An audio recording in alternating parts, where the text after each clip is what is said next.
Quando eu fiquei endividado, meu maior erro foi pagar a dívida que cobrava mais, a dívida que perturbava mais, e isso me levou a ficar mais tempo endividado.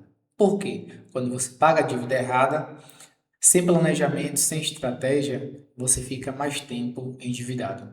É justamente sobre isso que eu vou te ensinar agora nesta aula, que são as formas de pagar as dívidas. Que são estratégias para priorizar e eliminar dívidas com inteligência financeira. Que não é simplesmente você pagar, mas sim você montar um planejamento estratégico de como você vai eliminar cada dívida. Porque não basta somente pagar. Porque quando você recebe dinheiro, você pensa assim, não dá para mim pagar todas as minhas dívidas. Mas se você tiver uma estratégia, você vai criar uma consciência de que qual dívida eu posso eliminar primeiro, qual dívida que merece minha atenção nesse momento. Porque se você não tem um dinheiro total para pagar todas as suas dívidas, você continuar desesperado, continuar angustiado, não vai resolver. O que vai resolver é planejamento e estratégia para você eliminar essas dívidas. Então, quando receber o dinheiro, bom, qual dívida que merece mais a minha atenção, né? Porque pagar com pressa é perigoso e pagar com plano é libertador. Eu digo isso com experiência própria. E quando a gente está endividado, alguma coisa acontece que a gente não consegue ver saída, é muito desesperador. A gente não consegue dormir direito, acorda perturbado, trabalha perturbado. E só então, quando a gente cria consciência, não, eu vou, como fizemos na última aula, né? Vou anotar aqui todas as minhas dívidas. Eu vou aqui fazer análise aqui de todas as taxas de juros. Vou analisar aqui qual dívida está me prejudicando mais, qual dívida que está crescendo primeiro. E a partir daí, quando eu recebi o dinheiro, eu disse, ah, não, essa dívida aqui que eu vou dar prioridade. Aconteceu isso comigo. E não foi fácil, não. Tenho que ser sincero. Tem gente que, às vezes a gente vê um anúncio, né? Saia das dívidas em tantos dias. Mas sair das dívidas eu vejo que é um processo. Esse processo para algumas pessoas é um mês, para outras 3, para outras 6 meses, para outras um ano. Eu já tive aluno mesmo de mentoria que foi praticamente quase que um ano para poder sair das dívidas. Enquanto que eu tive outro que foi cerca de menos de 6 meses. Depende muito da realidade de cada um, depende muito de quanto cada um recebe. Então, assim, mas eu creio que é possível sair das dívidas. Assim como eu saí, outras pessoas saíram.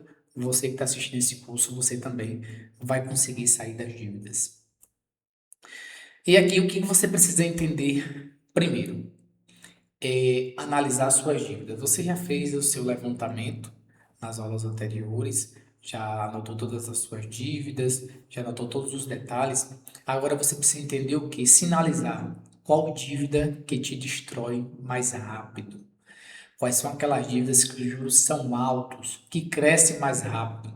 Por exemplo, se eu devo R$ 1.000 aqui em um carnê de uma loja, que a taxa de juros é 5%. Eu devo o mesmo valor de R$ 1.000 no cartão de crédito, que a taxa de juros é 25%, 27% ao mês. Qual que vai crescer mais rápido? A do cartão de crédito. Então, depois que você já anotou todas as suas dívidas, você pega esse mesmo material, esse mesmo caderno, ou essa mesma planilha, ou no mesmo aplicativo, e você já sinaliza essa dívida aqui, os juros é maior. Essa dívida que ela precisa de prioridade. Qual dívida que te ameaça diretamente? Que são dívidas do nosso dia a dia, dívidas essenciais, como aluguel, que se você não pagar você é despejado, energia elétrica. Então você colocar as dívidas que pode te prejudicar, te deixar ainda mais perturbado, como cortar energia, ou você ser despejado, né? Além de outras dívidas também nesse sentido. É... Colocar seu bem em risco, Aqui são dívidas de carro, moto, imóvel financiado, são aquelas dívidas onde o próprio bem é a garantia. E se você não pagar, o banco ele toma e vai a leilão. E existe também aquelas dívidas que pode esperar um pouco, que são dívidas sem juros ou com credores mais flexíveis, ou juros mais baixos, eu diria assim. Aqui também a gente colocaria dívidas com pessoas, que claro que é preciso balancear também. Dependendo da realidade da pessoa, se a pessoa pode esperar, massa, mas se a pessoa também está em uma situação complicada, então é importante também você priorizar pessoas, certo? Que não cobram juros, né? Normalmente, em alguns casos. Então, a regra de ouro é: pegue primeiro o que te afunda mais rápido ou o que te faz perder o que é essencial. Então, esses aqui é os primeiros passos para você entender. E vamos dar prosseguimento aqui, que tem outra estratégia que eu quero te mostrar, que é o formato de pagamento, como eu já falei um pouco aí no slide anterior, mas aqui está mais detalhado, que são as formas de você eliminar suas dívidas. Aqui nós temos o método bola de neve, avalanche, temos também a renegociação, troca de dívida e consolidação. A bola de neve consiste em você pagar as dívidas de valores menores primeiro. Eu já fiz essa estratégia porque depois que você anota todas as suas dívidas, eu digo no meu caso que eu tinha muitas dívidas. Então, quando você paga uma dívida pequena e você já passa ali o marcador de texto e fala, ó, uma dívida a menos, dá uma sensação boa, uma sensação de progresso ou sensação de motivação. Ó, consegui uma a menos. Então, o método bola de neve ele é bom nesse sentido, certo? Já o método avalanche, você prioriza as dívidas de juros mais altos, que é o que a gente falou agora há pouco, que são as dívidas que crescem mais rápido. Aqui nós temos exemplo principalmente de cartão de crédito, cheque especial. Então, quando você elimina essas dívidas primeiro, essas dívidas elas vão crescer de forma mais lenta, porque você eliminou elas primeiro. Ou seja, esse método é um método bacana que pode ser utilizado. Inclusive, eu aconselho que você utilize o método Avalanche, porque é a forma de você eliminar mais tempo, porque ela cresce mais rápido. Então, de um mês para o outro, ela cresce muito rápido. Existe a renegociação, alguns credores oferecem desconto, inclusive aqui, ó, aqui está como desconto à vista, mas existem alguns casos onde o desconto também ele é aplicado parcelado. Eu tive uma dívida mesmo com o cartão de crédito do Banco Pan. Na época eu lembro que para parcelar em 3 vezes ou pagar à vista, o desconto era o mesmo. Agora, quando eu aumentava para 5 vezes, para 7, para 9 vezes, aí o desconto ele ia reduzindo. Mas entre uma e três era o mesmo valor de desconto. Agora, aqui vale lembrar também que quando você faz uma renegociação, é muito importante você saber se nos meses seguintes o valor da parcela você vai conseguir arcar. Porque caso você não consiga, vai ter uma quebra de contrato, aí vai entrar juros, multa por quebra de contrato e a dívida volta ainda maior. Então é muito importante você ter ciência se no mês seguinte você vai conseguir arcar com essa parcela, caso você renegocie parcelado, certo? Inclusive, a gente vai falar sobre isso na próxima aula, sobre o controle financeiro mensal.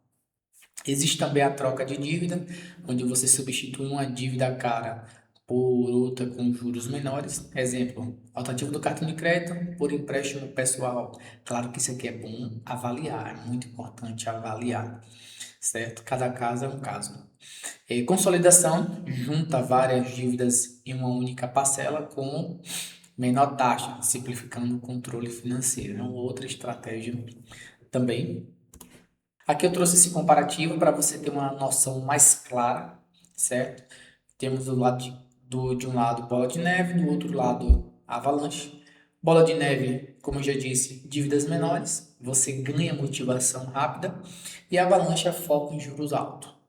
maior economia total ao longo do percurso. É ideal para reduzir o custo.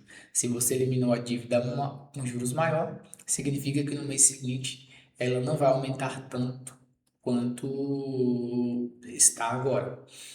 Então, é importante você analisar as duas e escolher a que melhor se adequa para cada momento, para cada mês, para cada realidade.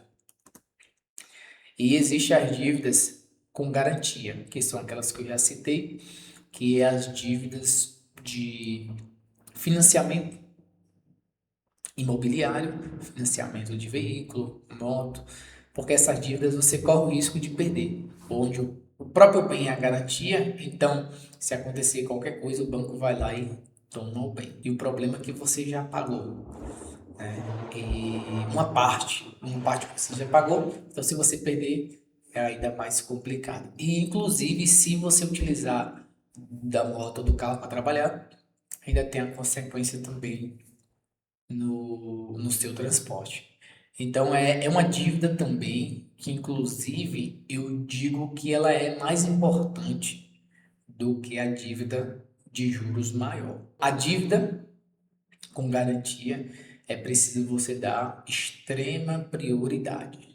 Se você não consegue dar prioridade, então é melhor você se desfazer. Você se desfaz do carro, você vende a moto, você vende o imóvel, porque perder, além de você ter o prejuízo, você ainda tem uma experiência muito ruim de ter um bem apreendido.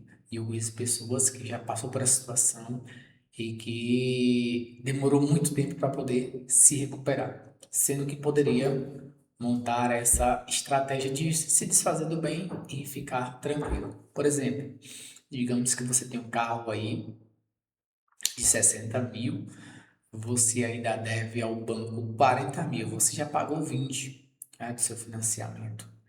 Se esse carro hoje vale uns 80 mil, por exemplo, se você vende ele por 80 mil, você quita ali os 40 mil e te sobra 40 mil. Então, esses 40 mil dá para você, inclusive, se organizar e futuramente até comprar outro carro, a depender da sua situação. Vou dar um outro exemplo mais simples. Digamos que você tem um carro aí que vale 50 mil, você ainda deve ao banco 30 mil, certo? Se você vender por 50, você quita os 30 e ainda te sobra 20 mil. Porque desse formato, você não perde o bem e você ainda pode sobrar uma grana para você resolver outras coisas. É sempre ideal analisar cada caso, mas nessas situações o melhor a se fazer é isso, porque depois que vai para judicialização, para evitar que vá a leilão, é mais complicado e é mais custoso. Inclusive, depois que o contrato é executado, para poder você negociar, quando é possível negociar, você precisa pagar um advogado para poder fazer esse intermédio. Eu digo isso porque eu já passei por essa situação também e é um pouco ruim, porque além de pagar a dívida, você ainda paga honorários advocatícios. Então, algo que poderia ter sido resolvido antes acaba não resolvendo, ou ficando mais difícil e mais custoso. Um exemplo prático aqui, trouxe um exemplo prático para ficar mais claro para você decidir. Aqui nós temos cartão de crédito, 3 mil, 15% ao mês, carnê da loja, R$ 500, 5% ao mês, carro financiado, R$ 3.500 com risco de apreensão. Aqui um exemplo como se você tivesse aí três parcelas de 1.500, por exemplo, em atraso. Então aqui nitidamente aqui eu escolheria o carro e depois o cartão de crédito e depois o carnê da loja. Mas se fosse para se preocupar, receber um dinheiro aqui agora, qual dívida eu vou me preocupar? Financiamento do carro. As outras dívidas eu vou deixar lá quietinha. Porque eu me preocupar com essas outras dívidas agora não vai resolver. Eu só vou ficar mais motivado e com aquela sensação de incapacidade. Então quando eu deixo ela lá quietinha, ó, tô eliminando essa aqui. Fica mais, eu diria, mais estratégico. E você também pode se sentir melhor do que ficar com aquela sensação de que não é capaz. Você tem que ter a sensação que eu estou pagando de forma gradativa. Eu vou pagar essa aqui e depois vou pagar a outra. E assim sucessivamente. Aplicação prática, escolha sua estratégia. Como eu já falei, pegue um caderno, planilha ou app. Como a gente tem o exemplo do aplicativo que eu mesmo criei, que é o E-Finanças, um aplicativo amigo da organização financeira. Mas, inclusive, alguns mentorados que eu tive e alguns alunos preferem o caderno nesse momento de você montar o planejamento e depois coloca no aplicativo. Porque o caderno meio que dá mais clareza quando você escreve, quando você visualiza. É mais fácil você visualizar. Então, você faz isso, classifica suas dívidas desse formato. Essa aqui é prioridade, essa aqui tem menos prioridade, essa aqui o risco é muito alto. E aí você escolhe estrategicamente. E nesse formato, você pode, com 3 meses, 6 meses ou um ano, sair dessa vida de endividamento. Falo isso porque eu consegui e você também vai conseguir sair dessa situação. Deus abençoe e até a próxima aula.